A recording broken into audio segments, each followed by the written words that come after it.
கிறிஸ்துவனுடையவர்கள் என்பதை இந்த உலகத்தை காமிக்கிறோம். அதற்கு மெய்யான ரியல் சேஞ்ச் ஏற்படணும். அந்த ரியல் சேஞ்ச் எப்படி நடக்கிறது என்றால் உள்ளிருந்து வருகிறது. உள்ள என்ன நடந்திருக்கிறதை அறிகிறதன் மூலமாக வருகிறது. எந்த சாயலை பார்க்கிறீர்களோ அந்த சாயலாகவே மாறுவோம். என்னை நேசிக்கிறார் என்பதை நீங்க பார்த்தீங்கன்னா நீங்க மற்றவர்களை நேசிப்பீங்க.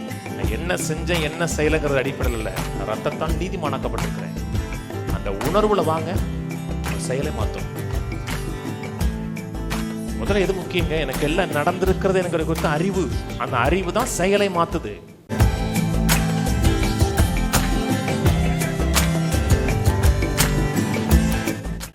போன வாரத்தில் மாற்றத்திற்கான செயல்முறைன்னு பார்த்தோம். நம்மை குறித்து தேவனுடைய பரிபூர்ணமான சித்தம் கிறிஸ்துவை இந்த பூமியில் வெளிப்படுத்தணும். குமாரனுடைய சாயலுக்கொப்பாய் இருக்கும்படியாக நம்மை முன் குறித்திருக்கிறார் இருக்கு. ரட்சிக்கப்பட்டிருக்கிறோம். நம்முடைய ஆவிக்குள்ள தேவ சாயல் இருக்கிறது. நம்முடைய ஆவியும் கிறிஸ்துவுடைய ஆவியும் ஒன்றாக இணைந்திருக்கிறது. உங்களோட ஆவியை உங்களால் பார்க்க முடியும் என்றால் அது கிறிஸ்துவுடைய ஆவியுடைய பிரதிபலிப்பாக இருக்கும்.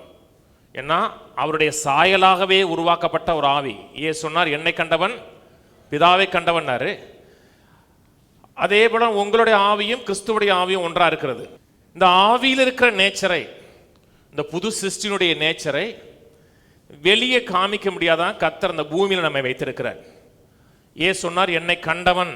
கண்டவன்னா வெளிப்பிரகாரமாக இந்த அகக்கண்களில் பார்க்கிறவன் பிதாவுடைய செயலை அவருடைய வாழ்க்கையில் காண்கிறான். என்னை நம்பாவிட்டால் கூட என் கிரியில் நிமித்தம் என்னை நம்புங்கன்னு சொன்னார். அவருடைய கிரியைகள் பிதாவுடைய கிரியை வெளிப்படுத்துகிறதா இருந்துச்சு.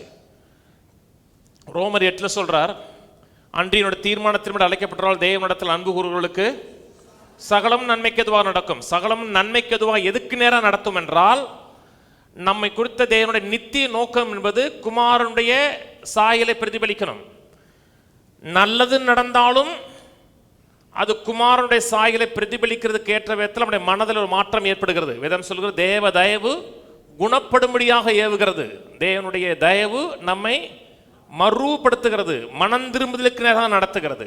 ஒரு தீய காரியம் நடக்கிறது, அந்த தீய காரியத்தையும் கர்த்தர் நன்மையாக மாற்றும் பொழுது கூட அந்த நன்மை நடப்பதற்கு நான் தகுதியான ஆள் கிடையாது, நான் ஏற்ற ஆள் கிடையாது, யாருமே கிடையாது.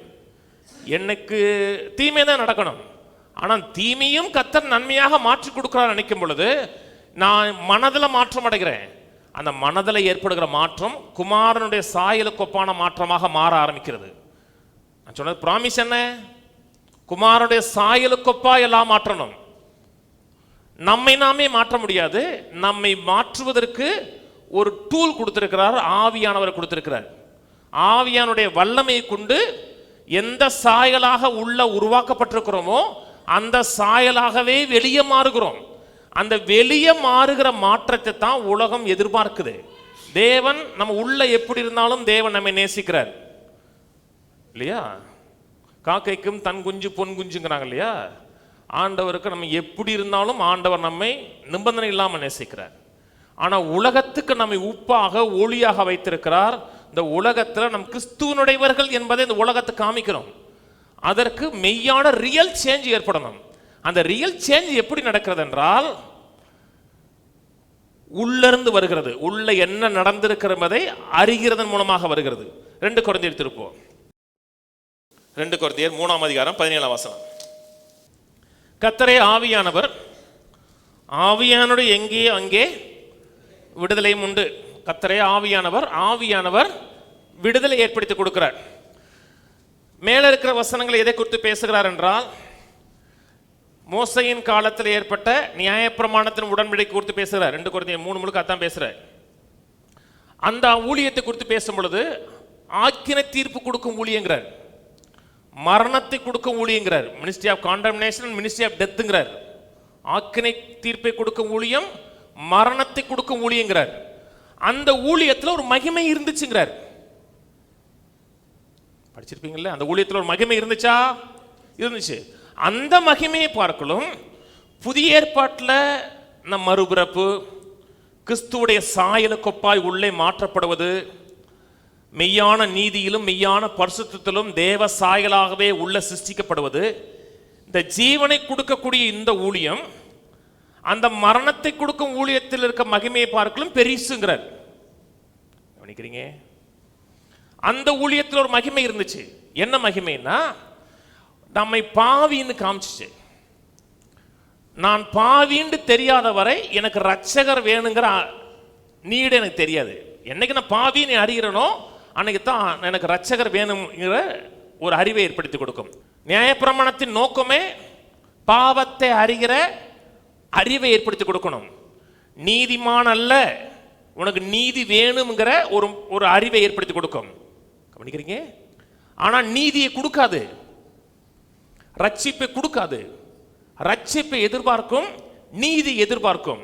இந்த புதிய ஏற்பாட்டு ஊழியங்கிறது என்பது எதை உன்னை எதிர்பார்க்கிறது மட்டுமல்ல, அதை நமக்கு கொடுக்கிறது. ரட்சிப்பை கொடுக்கிறது, நீதியை கொடுக்கிறது. கவனிக்கிறீங்க? அது நீதிமானா வாழ வேண்டும் என்று எதிர்பார்க்கும். இது என்னை நீதிமானாகவே மாற்றுகிறது. அதில் இருக்கிற மகிமையை பார்க்கணும், இதில் இருக்கிற மகிமை மேலானது. அந்த மகிமை இந்த மகிமை வந்த உடனே அந்த மகிமை ஒளிஞ்சிரும். கவனிக்கிறீங்க? இப்ப எனக்கு ரட்சகர் வேணுங்கிற அவசியம் இல்லை, நான் ரட்சிக்கப்படுறேங்கிற அவசியம் இல்லை. ரட்சகர் உதவிக்கு வேணும், நான் ரட்சிக்கப்படணுங்கிற அவசியம் எனக்கு இல்லை. ஏன்னா ரட்சிக்கப்பட்டிருக்கேன். கவனிக்கிறீங்க? இந்த மகிமைக்குள்ள என்னைக்கு நீ பிரவேசிக்கிறீர்களோ, இந்த புதிய ஏற்பாட்டின் மகிமைக்குள்ள என்னைக்கு பிரவேசிக்கிறீர்களோ அன்னைக்கு இந்த பழைய ஏற்பாட்டின் மகிமை உங்கள் வாழ்க்கையில் ஒளிஞ்சிரும். நம்மை பாவி என்கிற சொல்லக்கூடிய அந்த சாட்சி இப்ப கிடையாது, அது ஒளிஞ்சிருச்சு. நான் நீதிமானாக்கப்பட வேண்டுங்கிற அதுவும் ஒளிஞ்சு போச்சு. இப்ப நான் நீதிமானாக மாற்றப்பட்டிருக்கிறேன். நான் ரட்சிக்கப்பட வேண்டும் இல்லை, நான் ரட்சிக்கப்பட்டிருக்கிறேன். நான் என்னவாக உள்ள உண்டாயிருக்கிறனோ அந்த உண்டாயிருக்கிற மகிமையை எந்த அளவுக்கு நோக்கி பார்க்கிறனோ அந்த சாயலாக மாற்றப்படுகிறேன். கர்த்தரே ஆவியானவர், கர்த்தருடைய ஆவி எங்கேயோ அங்கே விடுதலை உண்டு. எப்படி விடுதலை? விடுதலையோடு பாவம் செய்யறதில்ல, விடுதலையோடு தேவனை ஆராதிக்கலாம், விடுதலையோடு சுகத்தோடு ஆரோக்கியத்தோடு வாழலாம். பாவத்தின் வல்லமையை காட்டிலும் ஆவியானவர் கொடுக்கிற பரிசுத்தத்தின் வல்லமை பெருசு. பாவம் பெருகிற இடத்தில் கிருபை அதிகமாய் பெருகிட்டு இருக்கு. பாவம் பெருகதை காட்டிலும் எனக்குள்ள இருக்கிற கிருபையின் வல்லமை, ஆவியின் வல்லமை பெருசு. பாவத்தை மேற்கொண்டு பரிசுத்தமாக வாழக்கூடிய எபிலிட்டி கொடுக்குது. அது என்னை பாண்டேஜுக்குள்ள கொடுத்துச்சு. நன்மை செய்யணுங்கிற விருப்பம் இருந்துச்சு, ஆனா என்ன செய்ய முடியல. இப்ப நன்மை செய்யணுங்கிற விருப்பம் இருக்கிறது மட்டுமல்ல, நன்மை செய்யக்கூடிய ஆற்றலையும் உள்ள வைக்கிறார். நான் மாற முடியும், முன்ன மாற தவிப்பேன், இப்ப மாற தவிக்கல, மாறுவதற்கான எபிலிட்டி எனக்கு இருக்கிறது. கர்த்தரே ஆவியானவர், கர்த்தருடைய ஆவி எங்கேயோ அங்கே விடுதலை உண்டு. அடுத்த வசனம், நாம் எல்லோரும் திறந்த முகமாய் கர்த்தருடைய மகிமையை கண்ணாடியில காண்கிறது போல கண்டு ஆவியாய் இருக்கிற கர்த்தரால் அந்த சாயலாகத்தானே மகிமையின் மேல் மகிமை அடைந்து மறுரூபமாக்கப்படுகிறோம். மறுரூபமாக்குறது ஆவியானவர். நம்ம டிரான்ஸ்ஃபார்ம் பண்ணுகிறது நம்மை நாமே மறுரூபப்படுத்தல.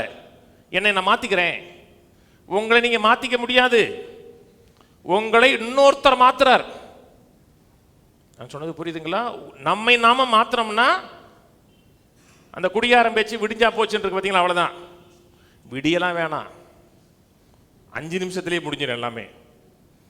அவர் நம்மை மாத்துகிறார் என்றால் அது கம்ப்ளீட் டிரான்ஸ்ஃபர்மேஷனாக இருக்கும், முற்றிலுமான பூர்ணமான மாற்றமாக மறுரூபமாக இருக்கும். இந்த வசனத்தில் 7 காரியத்தை பற்றி பேசுகிறார். முதல் காரியம் போன வாரமே சொன்னேன், நம்மை மாற்றுகிறது ஆவியானவர். நம்மை நாமே மாற்ற முடியாது. நம்மை மாற்றம் என்றால் தோல்வி அடைவோம், ஆவியானவர் மாற்றார். 2வது காரியம், நாம் எல்லோரும் மாற முடியும். எடுத்தோன்னே எப்படி ஆரம்பிக்குதுங்க? நாம் எல்லோரும், சில ஆட்கள் இல்லை, அத்தனை பேரும் மாற்ற முடியும், அத்தனை பேரும் மறுரூபமாக முடியும், அத்தனை பேரும் தேவனுடைய சாயலுக்கொப்பாய் மாற முடியும், அத்தனை பேரும் தேவனை இந்த பூமியில பிரதிபலிக்க முடியும். பழைய ஏற்பாட்டு காலத்தில் அத்தனை பேரும் தேவனை பிரதிபலிக்க முடியாது, ஒரு சில ஆட்கள் மட்டும்தான் தேவனை பிரதிபலிக்க முடியும். தேவனால் தெரிந்து கொள்ளப்பட்டு வேறு விரிக்கப்பட்ட ஒரு சில மக்கள் தான் தேவனை பிரதிபலிக்க முடியும். அவர்கள் மட்டும்தான் தேவனோடு க்ளோஸா பழக முடியும். எல்லாருமே தேவனை க்ளோஸா பழக முடியாது. பழைய ஏற்பாடு காலத்தில் தேவன் அறியணும், தேவனோடு நெருக்கமாக வாழ வேண்டும் என்றால் ஒரு மீடியேட்டர் வேணும். ஒரு மீடியேட்டர் மூலமா தான் தேவனை அணுக முடியும். கவனிக்கிறீங்க? மோசே 40 நாள் மேல இருந்தார். மோசே தேவனை முகமுகமாக சந்தித்தார், தேவனோட க்ளோஸ் ரிலேஷன்ஷிப் இருந்துச்சு. ஆனால் இந்த மக்கள் மோசையின் மூலமாக தான் தேவனை இருந்தார்கள். கீழே ஆசரிப்பு கூட இருக்கு. ஆசரிப்பு கூடத்தில் வருஷத்துக்கு ஒரே ஒரு முறை மட்டும் பிரதான ஆசாரியர் மட்டும் தேவனோட மகிமை பார்த்து வருவார், வேற யாருமே கிடையாது. பழி செலுத்தணும்னு வரும்போது கூட டைரக்டாக பழி செலுத்த முடியாது, ஆசாரியன் வேணும். கவனிக்கிறீங்க? ஒரு மீடியேட்டர் மூலமாக தான் காரியங்களை நடப்பிக்க முடியும். இன்னைக்கும் கிறிஸ்தவத்தில் அந்த நிலை சிலருக்கு இருக்கு.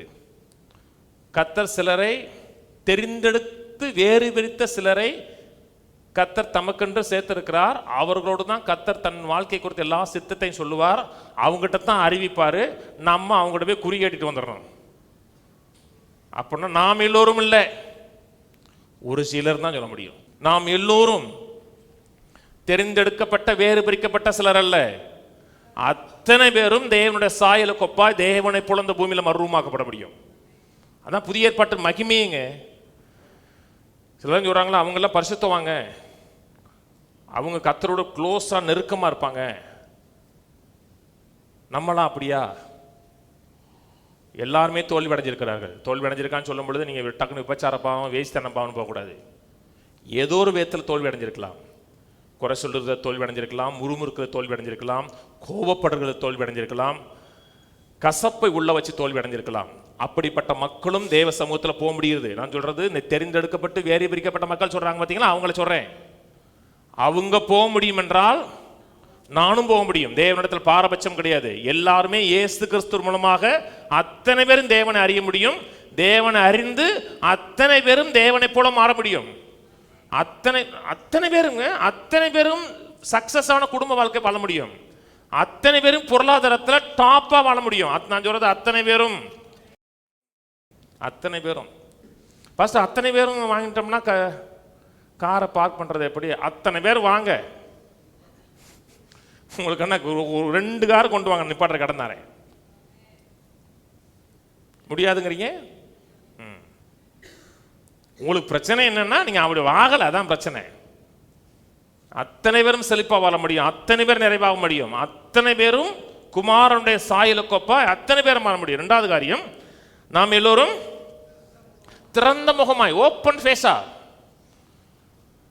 பழைய ஏற்பாட்டு காலத்தில் ஓப்பன் ஃபேஸ் இல்லை. பழைய ஏற்பாட்டு காலத்தில் தேவனை குறித்த பூர்ண அறிவு கிடைக்கல. பூர்ண அறிவு மேலே பேசுறாரு. 2 காரியம் பேசுறார் மனசில் வச்சுட்டு. மோசே 40 நாள் இருந்தார், 40 நாள் இருந்தார். அவர் முகத்தில் தேவனுடைய மகிமை இருந்துச்சு. அந்த மகிமை அச்சுறுத்தினது ஜனங்களை. அவர் மேலே ஒரு பிரகாசம் வந்த உடனே, அந்த முகத்தை பார்த்த உடனே மோசையை பார்த்து ஓடி வரல, மோசையை விட்டு ஓடுனாங்க. எல்லாருமே ஓடுறாங்க, மிரியம் மோக்கொண்டு ஆரோன் மோக்கொண்டு ஓடுறாங்க. ஏன்னா அந்த மகிமை அச்சுறுத்தினது. அதுல இருந்த மகிமை மிக்ஸ்டு குளோரி.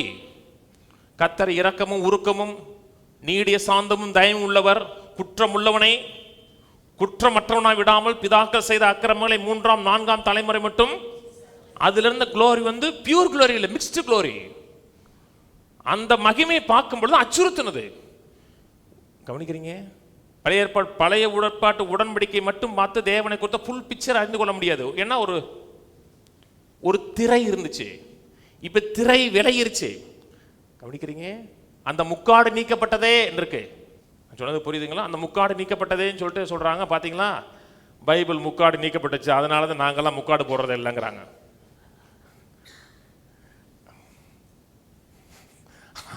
நீங்க முக்காடா போடுங்க, முக்காடா போடாம இருங்க. அது இங்க சொல்றது வேற. முக்காடுன்னா நீங்க இந்த கொண்டையை மட்டும் மறைச்சி வச்சிருக்கீங்களா, அது இல்லைங்க. முக்காடுனா டோட்டலா மறைச்சிடணும், அதான் முக்காடு. கருப்பு துணி போட்டு அப்படி மறைச்சிடும், முன்னாடி என்ன இருக்குன்னு தெரியாது. பழைய ஏற்பாடு தேவனை அறிய முடியாத அளவுக்கு ஒரு வெயில் இருந்துச்சு. அந்த வெயிலை கிறிஸ்து நீக்கினார். இப்ப எல்லாரும் திறந்த முகமாய் ஓப்பன் ஃபேஸா தேவன் யார் இருக்கிறார் என்பதை முகமுகமாய் அத்தனை பேரும் பார்க்க முடியும். பழைய ஏற்பாட்டில் பார்க்க முடியாது. பழைய ஏற்பாட்டில் ஒரு சில ஆட்கள் மட்டும்தான் பார்த்தாங்க. பார்த்தவங்க அரண்டான் செத்தையோ நான் சாக போறேன்னா. இன்னைக்கு அத்தனை பேரும் பார்க்க முடியும். பார்க்கறது மட்டுமல்ல, அன்னைக்கு அந்த முக்காடை மறைச்சிட்டு வந்தாரு. இன்னைக்கு முக்காடை மறைக்க வேணாம், முக்காடை பார்க்கறது மட்டுமல்ல திறந்த முகமா அப்படி காமிக்கலாம். கர்த்தர் நல்லவரியா? கர்த்தர் ஆசீர்வதிப்பாரியா, என்ன பாரியா, கடவுள் எப்படிப்பட்டவன் என்ன பார்த்து தெரிஞ்சுக்கியாமா. இதெல்லாம் சொல்கிறாங்க கடவுளை பார்த்த மாதிரி இருக்காங்கிறாங்க. பார்த்தீங்களா, உண்மையாகவே அப்படித்தாங்க. உங்களை பார்த்தா கடவுளை பார்த்த மாதிரி இருக்கணும். கடவுள் யார் என்பதை, நீங்கள் கடவுள் இல்லை, தேவன் எப்படிப்பட்டவர், நல்லவர், ஆசீர்வதிப்பார், உயர்த்துவார், மேன்மைப்படுத்துவார்ங்கிற இந்த உள்ள இருக்கிற மகிமை அப்படியே உங்களோட முகத்தில் வெளிப்படுத்தணும். அவரை திறந்த முகமாக பார்க்குறோம்.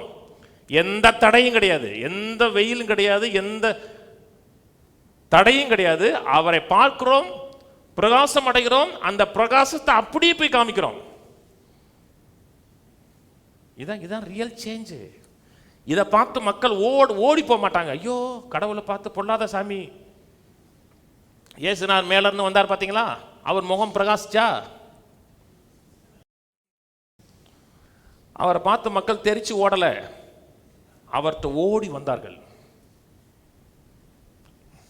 அதான் இந்த புதிய ஏற்பாட்டு மகிமை. நாம் எல்லோரும் திறந்த முகமாய் கர்த்தருடைய மகிமையை கண்ணாடியில் காண்கிறது போல கண்டு, கர்த்தருடைய மகிமையை கண்ணாடியில் காண்கிறது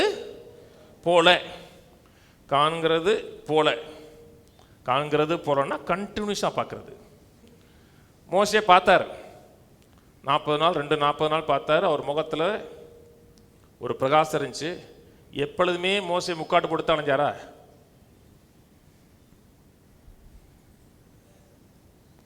அவருடைய அந்த அந்த அந்த மகிமை ஃபேடாயிருச்சு.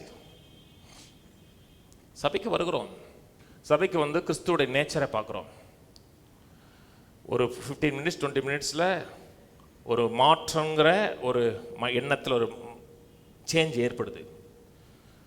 மறுரூமாக்கப்படுகிறோம், ஆவியானவரால் மறுரூமாக்கப்படுகிறோம். அந்த அட்மாஸ்பியரில் இருக்கும் பொழுது எதை இங்கே பார்த்தீர்களோ அதே தொடர்ந்து பார்த்து கொண்டே இருந்தீர்கள் என்றால் மறுரூமாக்கப்பட்டுக்கிட்டே இருப்போம். மக்கள் மாறுறாங்க, அடுத்த வாரமும் மாறுறாங்க, அடுத்த வாரமும் மாறுறாங்க, மாறிட்டே இருக்காங்க. 0லேருந்து 1 திரும்பி 0 தான். எத்தனை பேர் மாற விரும்புறீங்க? போன வாரம் அப்படி நல்லா நான் மாற விரும்புகிறேன். ஆனால் போன வாரத்தை காட்டிலும் கொஞ்சமாச்சும் நான் மாறி இருக்கணும். சுகத்தில் மாற்றம் ஏற்பட்டிருக்கணும், வெற்றியில் மாற்றம் ஏற்பட்டிருக்கணும், அப்படியே மாற்றம் ஏற்பட்டே இருக்கணும். இங்கே மாற்றப்படுகிறோம். தேவனுடைய குணாதிசயங்களே, தேவனுடைய நேச்சரை அறிகிறோம். தேவன் எனக்காக வைத்திருக்கிற நேச்சரை பார்க்கிறோம். கர்த்தர் என் வியாதியை நீக்கியிருக்கிறார், தரித்திரத்தை நீக்கியிருக்கிறார், என் ஆவியில் தரித்திரம் இல்லை, நான் சுகமானவன், ஆரோக்கியமானவன், எல்லா தீமையிலிருந்து விடுதலையாக்கி இருக்கிறார்ங்கிறதை பார்க்கிறோம். பார்த்ததுக்கு அப்புறம் உலகத்தில் என்னை குறித்து ஒரு செய்தி சொல்லுது. இத்தனை வயசுக்கு மேலே இது ஆயிருமா அது ஆயிருமான்னு பார்க்கும்போது இங்கே இங்கே இருந்த மகிமைக்குள்ள என்னை பார்த்தேன்.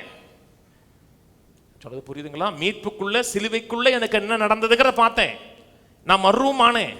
வெளியே போனதுக்கு அப்புறம் உலக செய்தி என்ன சொன்னா அதை பார்த்து அதுக்குள்ள என்னை வச்சு பார்த்தேன். பார்க்கல, அப்ப மாற்றம் ஏற்படலை. மாற்றம் ஏற்படாது. எதை பார்த்தோமோ கண்டினியூஸா பார்க்கணும். பார்த்துக்கிட்டே இருக்கு, கண்டினியூஸா பார்க்குது. ஒரு வேளை பார்க்கறது இல்லை, அப்படியே ஆச்சரியப்பட்டு வியந்து பார்க்கறது. வாயை பொழந்து பார்ப்பாங்க தெரியுமா? ஹலோ தட்டுனா அப்படி பிரமிச்சு நிற்பாங்க தெரியுமா? சிலர்லாம் அப்படி பார்த்தீங்கன்னா நீங்க ஆட்கொள்ளப்படுகிறீன்னு அர்த்தம். 1940 கர்த்தருடைய பிரசன்னத்தில் எப்படி இருப்பேன் தெரியுமா? இப்போ என்னாச்சு? அதை ஏன் கேட்குறீங்க? ஏன்னா மாற்றம் பார்த்தோம், கண்டினியூஸாக பார்க்கல. நாம் எல்லோரும் திறந்த முகமாய் கர்த்தருடைய மகிமையை கண்ணாடியில் காண்கிறது போல தொடர்ந்து பார்க்குறோம். எதில் பார்க்குறோம்? கண்ணாடியில் பார்க்குறோம். வார்த்தையாயே கண்ணாடியில் பார்க்குறோம். நல்லா கவனிங்க. ஆவி உலகத்தில் என்ன நடக்கிறது என்பதை இந்த வேதம் மட்டும்தான் எனக்கு சொல்லுது. ஆவி உலகத்தில் என்ன நடக்குது, நான் எப்படி மாற்றப்பட்டிருக்கிறேன், நான் யாரு, எனக்குள்ள இருக்க தேவனுடைய நேச்சர் என்ன என்பதை வேறு எந்த கண்ணாடியும் காமிக்காது. இந்த ஒரு கண்ணாடி மட்டும் தான் காமிக்கும். என் 5 புலன்களை கொண்டு எனக்குள்ள என்ன இருக்குன்னு கண்டுபிடிக்க முடியாது. என் மறுரூமாக்கப்பட மனதை கொண்டு நான் யார் என்பதை சொல்ல முடியாது. வேதம் சொல்லுகிறது, தேவனை தொழுது கொள்ளுகிறவர் ஆவியோடும் உண்மையோடும். தேவனை தொழுது கொண்டு ஆவியோட ஒரு ஆவிக்குரிய காரியத்தோடு தான் தேவனை தொழுது கொள்ள முடியும். ஆண்டவர் சொன்னாரு, என் வார்த்தைகள் ஆவியாயும் ஜீவனுமா இருக்கிறது. ஒரு காரியத்தை ஆவி மண்டலத்துக்குள்ள என்ட்ரி ஆகணும்னாவே இந்த கண்ணாடியை பார்த்தா தான் என்ட்ரி ஆக முடியும். இந்த கண்ணாடியை பார்க்கும்போது தான் நான் ஸ்பிரிட் மண்டலத்துக்குள்ள என்ட்ரி ஆகிறேன். இந்த கண்ணாடியை பார்த்துக்கிட்டு நீங்கள் இன்னொன்னே பார்த்துட்டு இருக்கலாம், அப்படியே வாச்சிட்டே இருக்கலாம், உலகத்தில் நடக்காத நீங்கள் அப்படியே பார்த்துட்டே போகலாம். அது அப்போ வந்து பார்க்கல. அந்த கண்ணாடிக்குள்ள அப்படியே மூழ்குவது. பரலோகம் இருக்குன்னு நம்புறீங்களா? பரலோகம் இருக்கா? மெய்யாவே இருக்கா? என்னைக்கு பார்த்தீங்க? என்னைக்கு பரலோகம் இருக்குன்னு யார் போய் பார்த்து வந்தா? யாரும் சொன்னாங்களா உங்களுக்கு? பரலோகம் இருக்கா இல்லையா எப்படி தெரியும் உங்களுக்கு? தரிசனமா பார்க்குறீங்க. அத்தாடி, இது பெரிய தரிசனமால இருக்கு. எனக்கு ஒரு காதில் சின்ன வயசில் உங்கள் அப்பா ஓட்டை போட்டு விட்டாரு. எங்கள் அப்பா வந்து, மகனே உனக்கு யாருமே ஓட்ட போடக்கூடாது, நானே போட்டு விட்றேன்னாரு. 2 போட்டு விட்டார். பரலோகம் எப்படி இருக்குன்னு பார்க்குறோம்னா இந்த கண்ணாடி சொல்லுது. எனக்கு பரலோகத்தை குறித்த வர்ணனை இங்கே சொல்லுது. இதை பார்த்து தான் பரலோகம் ஒன்று இருக்குது, அந்த பரலோகம் இப்படி இருக்குது, 24 மூப்பர் இருக்காங்க, சிங்காசனம் இருக்குது, எல்லாங்கிறது கண்ணாடியை பார்க்குறேன். கிறிஸ்துவானவர் மகிமையின் நம்பிக்கையாக எனக்குள்ள இருக்கிறார்னு நான் விசுவாசிக்கிறேன். எனக்காச்சும் உள்ள இருக்க பார்த்தீங்களா? நீங்கள் பைபாஸ் பட்டு பண்ணி பாருங்க, மூளை ஸ்கல்லோ எங்கே பார்த்தாலும் கிறிஸ்துவானவர் மகிமையின் நம்பிக்கையாக இருக்கிறத பார்க்க முடியாது. இருக்கிறாரா? நம்ம அருவமாக்கப்பட்ட மனதை கொண்டு நீங்க அறிய முடியாது. ஆனால் கண்ணாடி சொல்லுது. கண்ணாடி சொல்லுகிறது இயேசுவானவனுக்குள்ள இருக்கிறார், நீதிமானாக்கப்பட்டிருக்கிற, தேவனுடைய சாயலை உடையவனா இருக்கிற என்று. இந்த கண்ணாடி சொல்லுகிறத நான் பார்க்கிறேன் என்றால் நான் எதை பார்க்கிறேனோ அதே போல மாறுறேன். இந்த கண்ணாடி சொல்லுகிறத நான் பார்க்காம இந்த உலகம் சொல்லுகிறத நான் பார்த்தேன்னா என் வாழ்க்கையில் மாறுவதற்கான வாய்ப்பே இல்லாமல் போயிடும். மாறவே முடியாது. போன வாரம் சொன்னீங்க, அமெரிக்காவில் 80% கிறிஸ்டியன்ஸ் இருக்கிறாங்க, அதில் 30% தான் ரசிக்கப்பட்டவங்கிறாங்க. 50% கிறிஸ்தவர்கள் சர்ச்சுக்கு போயிட்டு வருவாங்க, அவ்வளோதான். அவங்களுக்கு இந்த பைபிளுக்கு எந்த சம்மந்தமும் கிடையாது. இன்றைக்கும் சில சர்ச்சுக்கு போங்க, இதோட பெரிய பைபிள் வச்சுருப்பாங்க, அது போட்டு அந்த இப்படி வச்சுக்குவாங்க. இப்படி வச்சுட்டு அந்த சேலையை அப்படி லைட்டாக தூக்கி வச்சு பிடிச்சிக்கிட்டு அப்படியே ஜென்டிலாக அப்படியே போயிட்டு ஜென்டிலாக வருவாங்க. தெரியும், பார்த்தா இல்லையா நீங்கள்? பக்திமானா தெரியும், ஆனால் புத்திமான் கிடையாது. உள்ள ஒன்றுமே கிடையாது, எதுவுமே தெரியும். ஜென்டிலாக போயிட்டு அப்படியே வருவாங்க ஸ்டைலாக. ஏன்னா உள்ள இருக்க தெரியாது. உள்ள என்னவாக நீங்கள் மாற்றப்பட்டிருக்கிறீர்கள் என்பதை இந்த கண்ணாடியை திறந்து பார்க்கலன்னா சபையில் ரேசிசம் இருக்கு. இன்னைக்கு இன வெறி இருக்குல்ல, அமெரிக்காவில் இருக்கு, ஆப்பிரிக்காவில் இருக்கு, சிறுவிழித்துல இருக்கு, ராஜபாளையத்தில் இருக்கு. என்ன வெறி இல்லை? என்ன வெறி? ஜாதி வெறி இருக்கா இல்லையா? இருக்கு. ஏன் இருக்கு? நீங்க இந்த கண்ணாடியை பார்க்கவே இல்லை. நீங்க பார்த்தது இந்த வெளி தோற்றத்தை மட்டும் பார்த்தீங்க. ஆஹா, நம்ம கலர் மாதிரி இருக்கான், நம்ம ஜாதிக்காரராக இருப்பாம இருக்க. பேச்சு கூட பார்த்தோம்னா நம்ம ஜாதிக்கார பேச்சு மாதிரி பேசுறான். என வெறி இருக்கு. ஏன் என வெறி இருக்கு? நீங்க கண்ணாடி பார்க்கவே இல்லை ஒரு நாள் கூட. உங்களுக்கு முன்னாடி நிற்கிறவன் எப்படி பார்க்குறீங்கன்னா அவனுடைய புறத்தோற்றத்துக்குள்ள பார்க்குறீங்க. இந்த கண்ணாடி அவனை குறித்து என்ன சொல்லுகிறதோ நீங்க ஒரு நாள் கூட பார்க்கல. பார்த்தீங்க, ஆனால் மறந்துட்டு போயிட்டீங்க. சொன்னது புரியுதுங்களா? 2 கொரிந்தியர் 5:16 சொல்லுகிறாரு, நான் ஒருவனையும் மாம்சத்தின்படி அறியோம். கிறிஸ்துவை நாங்கள் மாம்சத்தின்படி அறிந்தாலும் இருமுக கொண்டு ஒருவனையும் மாம்சத்தின்படி பார்க்க மாட்டேங்கிறார். பிசாசு மாம்சத்தின்படி தான் பார்க்க வைக்கிறான். உள்ள தேவனுடைய நீதியா இருக்கிறான், தேவனுடைய பரிசுத்தமா இருக்கிறான், தேவனை போலவே இருக்கிறாங்கிறதை பிசாசு பார்க்க விட மாட்டான். நான் சொன்னது புரியுதுங்களாங்க? நான் உங்களை பார்க்கும்போது மனுஷனா பார்க்கல, தேவனுடைய சாயலாக படைக்கப்பட்ட ஆளை போல பார்க்குறேன். அதனால தான் உங்களை நேசிக்க முடியுது, உங்களை போதிக்க முடியுது, நல்லா வரணுங்கிற மாசம் இருக்கு. உங்களை குறித்து வேதம் சொல்லுகிறது. கலாத்தியர் சொல்றாரு, வாசிங்களேன்.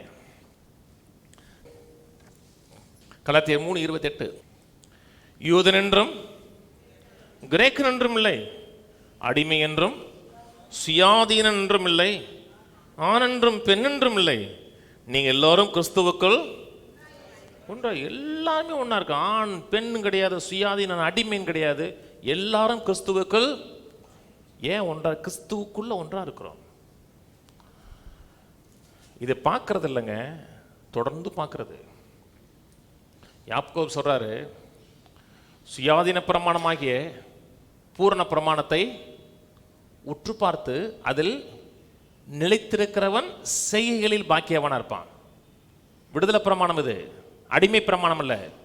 சுயாதீன பிரமாணமாகிய பூர்ண பிரமாணத்தை உற்று பார்த்து அதில் நிலைச்சு நிற்கிறவன். சிலலாம் இன்னைக்கெல்லாம் ஜாதியை பற்றி பேசினா எனக்கு அருவருப்பாக இருக்குங்க. நான் கிறிஸ்துவை அறியதுக்கு முன்பாகவே அந்த சாக்கடை வெளியே வந்தவன். அப்பவே இப்போ ரட்சிக்கப்பட்டிருக்கிறோம், உங்களுக்குள்ள தேவ நீதி இருக்கு, தேவனுடைய சாயலாக இருக்கிறோம், இந்த கிறிஸ்துவின் சரீரத்தின் அவயமாக இருக்கோம்னா இது இல்லைன்னா நீங்கள் மாற முடியாது, மாற்றத்தை பார்க்கவே முடியாது. இங்கே நம்ம இதில் இங்கே ஜாதி இருக்கும், கேரளாவில் போனோம்னா ஜாதியை காட்டிலும் அவன் கேரளக்காரனா அப்படித்தான் இருக்கும். மலையாளியா, ஒரு விசுவாசி ஊழியக்காரனா மலையாளியா, பச்சை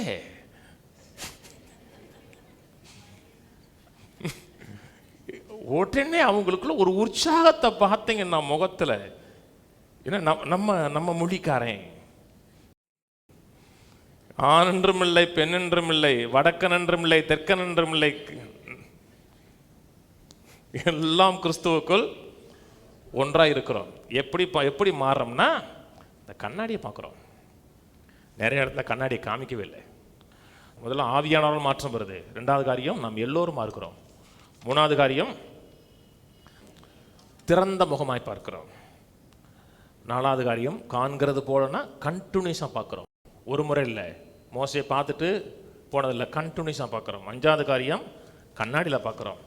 ஆறாவது காரியம் கர்த்தருடைய மகிமையை பார்க்கிறோம். கண்ணாடியிலே காண்கிறது போல கர்த்தருடைய மகிமையை கண்ணாடியில் காண்கிறது போல எதை பார்க்கிறோம்? கர்த்தருடைய மகிமையை பார்க்கிறோம், கர்த்தருடைய குளோரியை பார்க்கிறோம். என்னுடைய கடந்த கால தோல்வியை பார்க்கல. எப்போ பார்த்தாலும் நான் கடந்த காலத்தில் இப்படி பண்ணிட்டேமே, அப்படி பண்ணிட்டேமே, அது பண்ணிடக்கூடாதோ, இதை பண்ணிடக்கூடாதோ, அப்படியே நீங்கள் செஞ்சீங்கன்னா உங்களுடைய தோல்வி மென்டாலிட்டி உண்டாயிரும். கடந்த காலத்தை நோக்கி பார்க்கல, கிறிஸ்துவுக்குள்ள பார்க்கிறோம். கிறிஸ்துவுக்குள் நாம் முற்றும் வெற்றி சிறக்கிறவர்களாக இருக்கிறோன்னு பைபிள் சொல்லுது. தேவனால் பிறப்பதெல்லாம் உலகத்தை ஜெயிக்கும் இருக்கு. நம்முடைய விசுவாசமே உலகத்தை ஜெயிக்கிற ஜெயம் இருக்கு. அதை பார்க்கிறோம். அதான் நமக்குள்ள தேவன் வைத்திருக்கிற தேவனுடைய நேச்சர். நான் சொன்னது புரியுது. தேவனால் பிறப்பதுன்னா தேவனால் பிறந்தவன் நான். அந்த நேச்சரை பார்க்க பார்க்க அந்த நேச்சராகவே மாற ஆரம்பிக்கிறேன். சபைக்குள்ளே வரும்பொழுது எந்த இடத்துல தவறுனீங்க, எந்த இடத்துல பிழையானீங்க, அதை சொன்னோம்னா மாற்றம் அடைய மாட்டாங்க. சில சொல்கிறாங்க பார்த்தீங்களா, சபையில் நீங்கள் பாவத்தை பற்றி பேசணும். சரி, உங்கள் பாவத்தை ஆரம்பிக்கவா? உங்கள்கிட்ட இருந்து ஆரம்பிக்கிறேன். உங்களை பற்றி எனக்கு பாதி தெரியும், எல்லாரை பற்றி எனக்கு தெரியும். உங்கள்கிட்ட இருந்தே ஆரம்பிச்சிடவா? ஒவ்வொரு ஆளாக சிஸ்டர்கிட்ட இருந்து ஆரம்பிச்சிருவோம். சிஸ்டர் நல்லா விசில் அடிப்பாங்க. விசில்னா சும்மா தீ பறக்கும், அவ்வளோதான் எனக்கு தெரியும். இப்படி அது மாற்றத்தை மாறாது. உள்ள என்னவா இருக்கிறோம், எப்படி இருக்கிறோம், அதான் மாற்றத்தை ஏற்படுத்தி கொடுக்குது. இல்லை அவர் போதிச்சாரே விரியன் மாண்பு குட்டிகளே என்னாரே, யாரை பார்த்து சொன்னார்? ரட்சிக்கப்பட்டவனை பார்த்தா? மதவாதிகளை பார்த்து சொன்னார். இயேசு வருவதற்கு முன்பாக சொன்னார். இயேசு வந்ததுக்கு அப்புறம் எந்த இடத்துலையும் அப்போஸ்தலனாகிய பவுலோ அல்லது கிறிஸ்துவோ தன்னுடைய மக்களை பார்த்து விரியன் மாண்பு குட்டிகளே அப்படின்னு எந்த இடத்தையும் யூஸ் பண்ணலை. கொரிந்து சபைக்கு எழுதுறாருங்க. கொரிந்து சபையில் பாவம் தலைவிரிச்சு ஆடுது.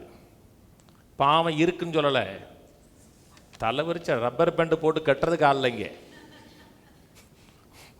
ஆட்டம் ஆடுதுங்க. அதை பெருமை பாராட்டுறான். ஒருத்தன் தன் தகப்பனருடைய செகண்ட் மனைவியோட வாழ்ந்துட்டு இருக்கான். இதெல்லாம் கேஷுவலா சபையில் நடக்குது. அவங்களுக்கு எழுதுறாரு, நீங்கள் தேவனோட ஆலயமாக இருக்கிறீன்னு உங்களுக்கு தெரியாதான்னு எழுதுறாரு. கிறிஸ்துவானவர் உங்களுக்குள்ள மகிமை நம்பிக்கையாக இருக்கிறாருன்னு தெரியாதா? அவனோட அடையாளத்தை பற்றி பேசுகிறாருங்க. அந்த நேரத்தில் அவன் என்ன சொல்லியிருக்கலாம்? பாவம் செய்யாதிருப்பாயாக, விபச்சாரம் செய்யாதிருப்பாயாகன்னு சொல்லியிருக்கிறதே சொல்லவே இல்லை. அவர் உள்ள இருக்கிற கண்ணாடியை காமிக்கிறார். உள்ள நீ என்னவா இருக்கிற, உள்ள என்னவா இருக்கிறதுங்க நேச்சரை தூக்கி காமிக்கிறாரு. அந்த நேரத்தில் லாவை கூட சொல்லலைங்க, லாவை காமிக்கலாம். லாவை காமிக்கிறதுக்கு ஆப்டான இடம் தான். விபச்சாரம் செய்யாதிருப்பாயாகன்னு சொல்லியிருக்கிறதே சொல்லலாம், சொல்லவே இல்லை. தேவனோட ஆலயம் தெரியாதா? உன்னுடைய ஆவியும் கிறிஸ்துவோடைய ஆவியும் ஒன்னா இசைந்து இருக்க தெரியாதான்னாரு. உலகம் ஒரு கண்ணாடி காமிக்குங்க, உன் நண்பர்கள் ஒரு கண்ணாடி காமிப்பாங்க, சில சர்ச்சில் ஒரு கண்ணாடி காமிப்பாங்க. இந்த கண்ணாடியை பாருங்க. ஒருவேளை பாவம் செஞ்சிருக்கீங்கன்னா மன வேதனைப்படுறது தப்பு இல்லை. வேதம் சொல்லுகிறது, தேவனுக்கேற்ற துக்கம் மனம் திரும்புக்கு நேரம் நடத்துகிறன்னு இருக்கு. அது அந்த துக்கம் நல்லது, லௌகீக துக்கம் இல்லை, தேவனுக்கேற்ற துக்கம். ஐயோ நான் இப்படிப்பட்டவனாச்சே, நீதிமானாச்சே, கடவுளுடைய பிள்ளையாச்சே, தேவனுடைய சாயலாக உருவாக்கப்பட்டவனாச்சே, நான் போய் இந்த சாக்கடையில் கிடக்கலாமா சேச்சே அப்படின்னு தட்டிட்டு ஓடிட்டோம் நல்லது. ஐயோ நான் சாக்கடையில் கிடக்கிறேன்னு சொல்லிட்டு அதுக்குள்ளேயே இன்னொரு டவர் வரக்கூடாது. அது என்னன்னா லௌகீக துக்கம். கவலைப்படுவாங்க, வெளியே வரவே மாட்டாங்க. இது தேவனுக்கேற்ற துக்கம். தேவனுக்கேற்ற துக்கம்னா நான் எப்படி உருவாக்கப்பட்டனோ அந்த சாயலுக்கேற்ற நான் வாழணுமேங்கிற எண்ணத்தில் மாற்றம் அடைவது. கவனிக்கிறீங்க? முதல்ல ஆவியானவரால் மாற்றம் அடைகிறோம். ரெண்டாவது காரியம் சொன்னேன், நாம் எல்லோரும் மாற்றம் அடைகிறேன்னு சொன்னேன். மூணாவது காரியம் சொன்னேன், திறந்த முகமாய் பார்க்கிறோன்னு சொன்னேன். நாலாவது காரியம் கண்டினியூஸாக காணணும்னு சொன்னேன். அஞ்சாவது காரியம் கண்ணாடியில் காண்கிறது போல சொன்னேன். ஆறாவது காரியம் கர்த்தருடைய மகிமையை பார்க்கிறோம். நம்முடைய அசிங்கத்தை பார்க்கல, பாவத்தை பார்க்கல, தோல்வியை பார்க்கல, நமக்குள்ள இருக்கிற கர்த்தருடைய மகிமையை பார்த்து மாற்றம் அடைகிறோம். ஏழாவது காரியம் மகிமையின் மேல் மகிமை அடைந்து மறுரூபமாக்கப்படுகிறோம். மறுரூபமாக்கப்படும்னா டிரான்ஸ்ஃபார்ம் ஆகிறோம், உள்ளிருந்து மாறுறோம். எப்படி போனவான்னு சொன்னோம் இல்லையா, ஒரு புழு வண்ணத்து பூச்சியாக மாறுறதுங்கிறது வெளியே இருந்து வரல, உள்ளிருந்து வருது. இன்னர் சேஞ்ச், மறுரூபமாக்கப்படுகிறோம். ஆவியானவரால் நம்மை நாமே மாற்றுறது, நம்ம மாறுறது, மறுரூபமாக்கப்படுகிறோம், உள்ளிருந்து மாற்றப்படுகிறோம். சபைக்கு போகிறோம், தேவனை குறித்த நல்ல காரியங்களை கேட்கணும். தேவன் நல்லவர், நம்மை நேசிக்கிறவர், நம்மை உயர்த்துகிறவர், நம்ம மேலே அவருக்கு எந்த கோபம் இல்லை, அதை பார்க்கணும். சில சபைக்கு போனால் கர்த்தர் உன்னை கொல்லுவார், கர்த்தர் உன்னை புடமிடுவார், வெள்ளியை புடமிடுகிறது போல் உன்னை புடமிடுவார், கர்த்தர் உன்னை வியாதியை கொடுப்பாரு. ஏன்னு கேட்காத. அன்னைக்கு ஒருத்தர் அப்படி சொல்கிறார், நீ நல்லவன் தான், நீ உத்தமன் தான், நீ சன்மார்க்கம் தான், ஆனால் உங்கள் அப்பா அம்மா என்ன செஞ்சான்னு உனக்கு தெரியுமா? பைபிள் என்ன சொல்லுது? பிதாக்கள் செய்த அக்கிரமங்களை நீ அதெல்லாம் ஏன்னு கேட்கக்கூடாது, பொறுத்துட்டு போயிட்டே இருக்கணும். பரலோகம் போகணுமா நரகம் போகணுமா? நீ இப்போ தேவனை குறித்து நீங்கள் தப்பான பிக்சர், கோபக்காரராய், அடிக்கிறவராய், எப்படா சமயம் கிடைச்சி உனக்கு கொல்லலாம், நாசமாக்கலாம், அந்த பிக்சர் உங்களுக்கு வந்துச்சுன்னா நீ எந்த சாயலை பார்க்குறீங்களோ அந்த சாயலாவே நீ மாறுவீங்க. கோபக்கார சாமியை பார்த்தீங்கன்னா கோபக்கார ஆசாமியை நீங்கள் மாறுவீங்க. எந்த சாயலை பார்க்கிறீர்களோ அந்த சாயலாகவே மாறுவோம். அந்த பார்க்கறது தான் உங்களை மறுரூபமாக்குது. கர்த்தரோட அன்புள்ளவர், நேசிக்கிறவர், எனக்கான என்ன செய்வதற்கு அவர் இறங்கி வருவார் நினைச்சீங்கன்னா நீங்க அந்த சாயலாவே மாற்றம் அடைவீங்க. நான் சொன்னது புரியுதுங்களா? கர்த்தர் நம்ம மேல இரக்கம் காமிக்கிறாரா, அன்பு காமிக்கிறாரா, நம்மை நேசிக்கிறாரா? என்னை நேசிக்கிறார் என்பதை நீங்க பார்த்தீங்கன்னா நீங்க மற்றவர்களை நேசிப்பீங்க. சிலர் சொல்றாங்களா, நான் மன்னிக்க மாட்டேன். மன்னிக்கிறதுக்கு சான்ஸே கிடையாது. கட்ட வெந்தாலும் சரிதான், அதெல்லாம் நீங்க சொல்லலாங்க. நாங்க பட்ட பாடு நாங்க தான், எங்களுக்கு தாங்க தெரியும். நீங்க மாடுக்கு மன்னிச்சுட்டு போன்னு சொல்லுவீங்க. எங்களுக்குள்ள நாங்கள வேதனைப்பட்டோம், எவ்வளவு அவமானம், எவ்வளவு கஷ்டம் தெரியுமா? அப்பன்னா நீங்க எவ்வளவு மன்னிக்கப்பட்டிருக்கிறத நீங்க பார்க்கலன்னு அர்த்தம்.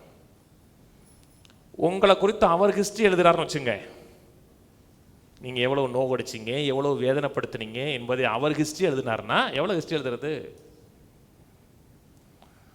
நான் எவ்வளவு மன்னிக்கப்பட்டிருக்கிறேன் என்பதை நான் கண்டேன் என்றால் மற்றவர்களை நான் மன்னிக்கிறதுக்கு எளிதாக இருக்கும். சேஞ்சுங்கிறது வெளியிருந்து வரல, எனக்குள்ள என்ன நடந்திருக்கிறது என்பதை காண்கிறது மூலமாக வருது. அதாங்க மாற்றத்தை ஏற்படுத்தி கொடுக்கறது. அதான் இந்த பூமியில் சக்ஸஸாக வாழ வைக்கிறது.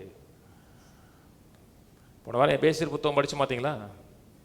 எபேசியர் புத்தகத்தில் எடுத்த உடனே வாட்ச்மேன் புக்கை எழுதியிருப்பார். உட்கார், நட, நில், சிட், வாக், ஸ்டாண்ட். புக்கில் தமிழில் கூட அந்த புக் இருக்கு.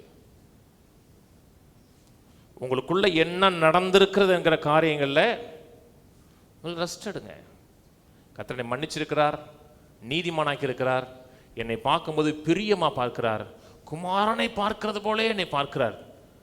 உங்களை அவர் எப்படி பார்க்கிறார்னு பார்த்தீங்கன்னா நீங்க மற்றவர்களை பார்க்கிற விதம் மாறிடும். நான் சொன்னது புரியுதுங்களா? மற்றவர்களை கசப்பா பார்க்குறீங்கன்னா அவர் உங்களை எவ்வளவு நேசிக்கிறார் என்பது நம்ம பார்க்கலாம்னு அர்த்தம். கிறிஸ்தவ வாழ்க்கையில் அதுவும் நம்ம பெந்தகோச மக்கள், நம்ம பெந்தகோஸ்தான் சொல்கிறேன், என்னையும் சேர்த்தான் சொல்கிறேன். நான் கோட்டு போட்ட பெந்தகோசக்காரன், அவ்வளோதான். மக்களுக்கு எடுத்தோன்னு என்னென்னா ஆவிக்குரிய ஸ்பிரிச்சுவல் வார்ஃபேர். ஒரு குரூப் தெரியுறாங்க நம்ம ஊரில். இங்கே கோயிலுக்குள்ளே போகிறாங்க, கோயிலுக்குள்ளே தான் போகிறது. போயிட்டு அவர் அங்கே அர்ச்சனை பண்ணிகிட்டு இருக்கும்போது இங்கே அந்நிய பாஷையில் பேசிட்டு இருப்பாங்க. இங்கே பேசிட்டு இருப்பாங்க. இங்கே அவர் அவர் சொல்லிட்டு இருப்பார். என்ன அந்த இவங்க எங்கன்னா ஆவிக்குரிய யுத்தத்தில் இருக்காங்க. ஆவிக்குரிய யுத்தத்தை குறித்து பைபிள் பேசுதா? பேசுதுங்க, பேசுது. நமக்கு யுத்தம் உண்டு சொல்லுதா? எங்க சொல்லுது? எங்கேயே சொல்லுது? எங்கேயே சொல்லுது? பைபிள்ல சொல்லுது. பைபிள்ல எங்க சொல்லுது? எபேசியர்ல சொல்லுது. எபேசியர்ல எங்க சொல்லுது? விட்டடி கூடாது. 6ஆம் அதிகாரத்தில் சொல்லுது. 6ஆம் அதிகாரம் தான் கடைசி அதிகாரம். அதுக்கு முன்னாடி 5 அதிகாரம் இருக்கு, தெரியுமா? எடுத்தோன்னு ஆவிக்குரிய யுத்தத்தில் ஆரம்பிக்குதா பைபிள்? எடுத்தோன்னு எங்கே உண்டாகுதுன்னா கிறிஸ்துவுக்குள்ள நமக்கு உண்டா இருக்க சுதந்திரத்தை தான் 3 சாப்டர் பேசுறார். வாசிங்களே எபேசியர் வாங்க. உள்ள இருந்தாங்க மாற்றம் ஏற்படுகிறது. உள்ள மாற்றம் ஏற்படணும்னா வெளியே மாற்றம் ஏற்படாது. எபேசியர் 6:10. கடைசியாக சகோதரரே, அது என்னது? கடைசியாக, முதலாவது சகோதரரேன்னு சொல்லலை, கடைசி தான் அது. எடுத்து கடைசியாக சொல்கிறேன் ஒன்றுங்கிற. கடைசியாக சகோதரரே, கர்த்தரிலும் அவருடைய சத்துவத்தின் வல்லமையிலும் எதில் பலப்படுங்க? கர்த்தரில் பலப்படுங்க.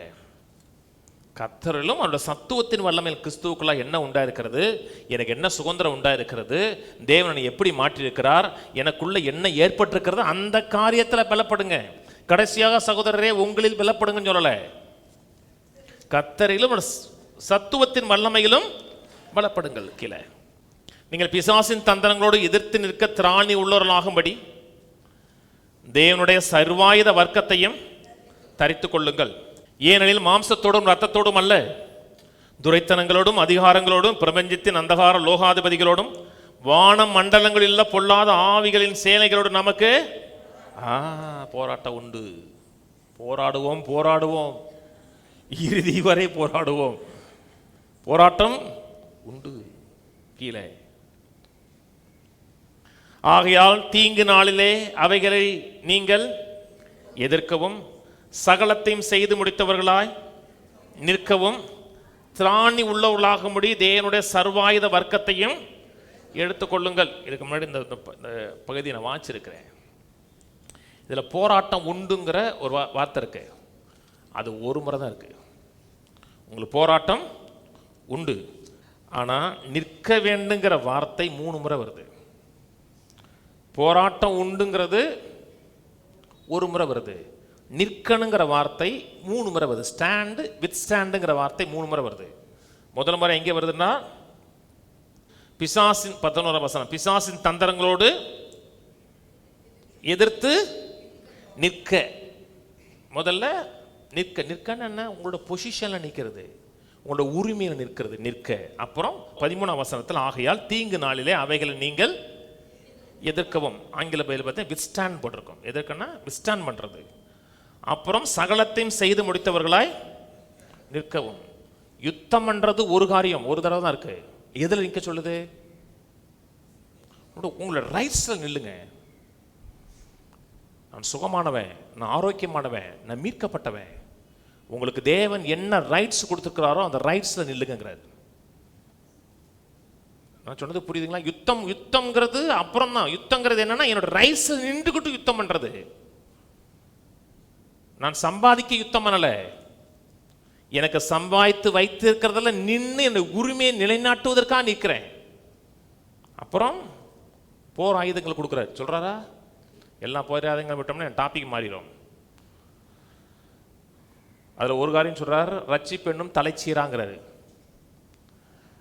1 தெசலோனிக்கேயர் சொல்லும் பொழுது ரட்சிப்பின் நம்பிக்கை என்னும் தலைச்சீராங்கிறாரு. 1 தெசலோனிக்கேயர் சொல்லும் பொழுது ரட்சிப்பின் நம்பிக்கை, ரட்சிப்புல என்ன நடந்திருக்கிறது என்கிற எதிர்பார்ப்பை கொடுத்த ஒரு தலைச்சீரா. தலைச்சீரான என்ன? ஹெல்மெட்டு.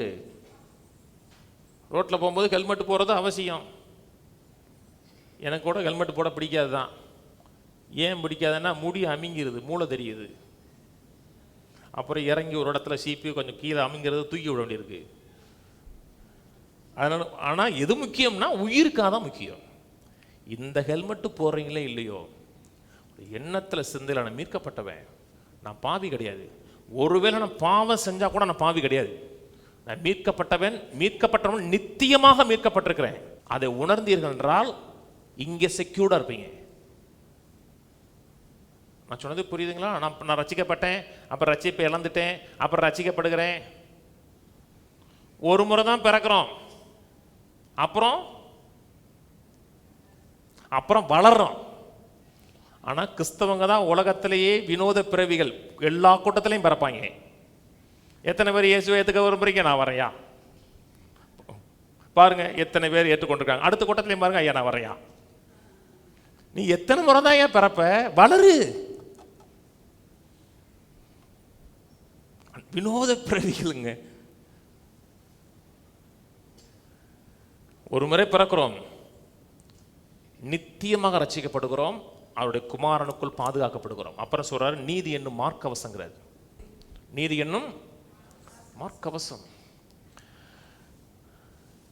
இருதயத்துக்குள்ளதான் விசுவாசம். இந்த இருதயத்துக்குள்ள ஒரு வர்ணனையா சொல்லப்படுது எல்லாமே.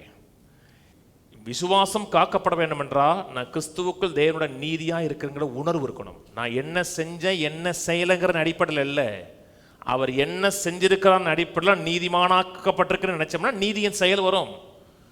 ஆனால் மக்கள் 2 நீதியை பற்றி பேசுறாங்க. ரத்தத்தால் நீதிமானாக்கப்பட்டான் தான், அதே நேரத்தில் நான் செய்கிற செயலின் மூலமாக தேவனுக்கு முன்பாக என்னை நிற்க வைக்க முடியுது, தைரியத்தை கொடுக்குது. அப்படி நினைச்சிங்கன்னா சில நேரத்தில் செயல் சரியில்லாத போகும் பொழுது உங்களுக்கு குற்ற உணர்வு வந்துடும். சரியில்லையேங்கிற காண்டம்னேஷன் வந்துடும். என்னைக்கு காண்டம்னேஷன் உங்களுக்கு மனதில் வருதோ குடும்பத்தில் எல்லார் மேலேயும் கடிச்சு கொதறுவீங்க. நீங்கள் டென்ஷன் ஆவீங்க. சின்ன காரியமாக இருக்கும், குண்டு வெடிச்சது மாதிரி டென்ஷன் ஆவீங்க. ஏன்னா நீங்கள் கண்டம் பண்ணப்பட்டிருக்கிறீர்கள், நம்ம சரியில்லை அப்படிங்கிற செல்ஃப் காண்டம்னேஷன் உங்களுக்கு வந்துருச்சு. உங்களை கனியற்றவளாக மாற்றிடும். அப்படியே நான் என்ன செஞ்சேன் என்ன செய்யலைங்கிறது அடிப்படையில் இல்லை, நான் ரத்தத்தால் நீதிமானாக்கப்பட்டிருக்கிறேன். அந்த உணர்வுல வாங்க, உங்கள் செயலை மாற்றும். முதல்ல எது முக்கியங்க? எனக்கு எல்லாம் நடந்திருக்கிறது எனக்கு குறித்த அறிவு. அந்த அறிவு தான் செயலை மாற்றுது. ஆனால் கிறிஸ்தவத்தில் என்ன சொல்கிறாங்கன்னா அதெல்லாம் முக்கியங்களா, எதே ஒன்று போகணும், எதோ ஒன்று உட்காரணும், எதே ஒரு பேசுவார், எதே நாங்கள் கேட்போம், எதே ஒன்று போடுவோம், எதே நாங்கள் வந்துடுவோம். மாற்றம் ஏற்படாது. நான் என்ன கேட்குறேன், என்ன என் காதுக்குள்ளே போகுங்கிறது ரொம்ப ரொம்ப முக்கியம். என் விசுவாசம் தான் என் செயலை தீர்மானிக்கிறதுங்க. என் செயல் மாறணும்னா முதல்ல எங்கே போகணும்? நான் என்ன நம்புகிறேன், என்ன விசுவாசிக்கிறேன், அது மாறும்போது செயல் கனியாக மாறுகிறது, ஆவியின் கனிகளாக வெளியே மாற ஆரம்பிக்குது. சிலர் யாக்கோபு புத்தகத்தை பார்த்து என்ன சொன்னாங்கன்னா, பைபிளுக்கு ஒன்றுக்கு ஒன்று முரண்பாடாக இருக்குன்னாங்க. யாக்கோபு என்ன சொல்றாருன்னா, ஆபிரகாம் விசுவாசத்தினால் மாத்திரமா நீதிமானாக்கப்பட்டான், கிரியினாலவா நீதிமானாக்கப்பட்டான். அதை பார்த்துட்டு என்ன சொல்றாங்கன்னா, நம்ம என்ன விசுவாசிக்கிறதுலாம் முக்கியம் இல்லைங்க, நம்ம என்ன செய்யறங்கிறது தான் முக்கியம். யாக்கோபு என்ன சொல்றாரு, கிரி இல்லாத விசுவாசம் செத்தது. நீ விசுவாசிக்கிறது முக்கியம் இல்லைங்க, செயல் தாங்க முக்கியம். செயல் முக்கியமா? முக்கியம். ஆனால் மக்கள் பிரச்சனை என்னன்னா, யாக்கோபு புத்தகத்தை புரிஞ்சுக்கொள்ள தெரியல, யாக்கோபு புத்தகத்தை இன்டர்பிரட் பண்ண சரியாக வியாக்கியானம் பண்ண தெரியல. யாக்கோபு புத்தகம் முதல்ல வருதா, பவுலின் நிருபங்கள் முதல்ல வருதா?